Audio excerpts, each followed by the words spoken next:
This is really unfortunate. So the young woman found dead in a hotel in Gwarinpa, Abuja, has been identified to be a lady called Tessie from Benue State. Her full name is given to be Alade Ofiko Johnson, and it is believed that Tessie used to stay in Makurdi up until 2024, where she moved to Abuja. Now, it's unclear what she did as a job in Abuja, and it's unclear how she ended up dead in the hotel in Gwarinpa, except for the fact that on the 16th of June 2025, she lodged into that hotel with a man that is yet to be identified. And a few hours later, the hotel receptionists and workers observed the man leaving. And it is believed it was in that moment they went to check on his guest because they were aware he came in with a young lady. When they saw him leave, they went into the room and saw Tessie in an unusual position with her both hands tied behind her back while kneeling on the ground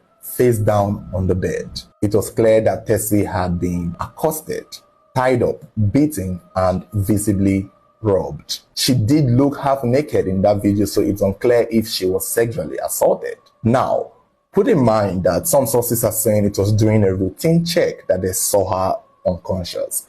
Other sources claim that it was immediately the hotel spot the man leave that they went to check on her. Before they could get to the man, he was gone with the wind. Either way, report has it that she was found unconscious, and effort to revive her through medical personnel did not prove successful, and they confirmed her dead. Some people are saying that if she had gotten quick medical attention, she had a fighting chance, because the extent to what may look like the cause of her unconsciousness did not seem out of the ordinary. There was no visible injury, there was no stabbing, there was no gunshot.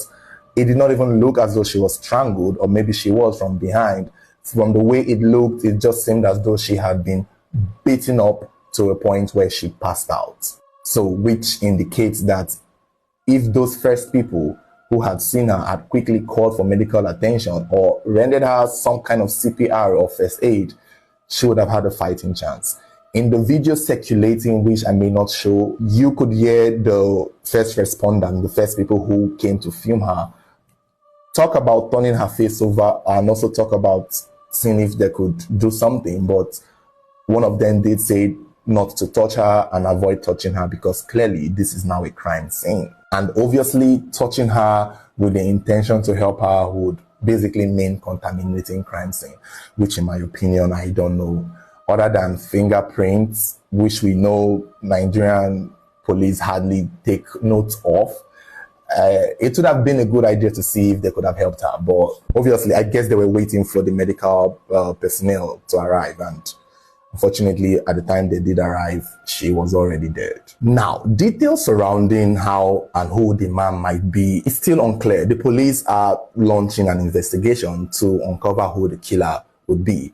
But from what is being said, there is that chance that the killer may not be found, at least if she didn't tell anybody who the person was. People who are aware of this neighborhood where the hotel is lodged and where she may have been picked up from, I've said that that area is notorious for young ladies standing by the roadside to get picked up. Ladies of the night, sex workers per se. So there is that indication that she may have been service renderer, basically a young lady by the road picked up by a man who wanted her services at the hotel room. So if that is the case, then this is a man she doesn't know. This is a man she had not seen before. And this is a man that even if she somehow survived, may not be able to identify.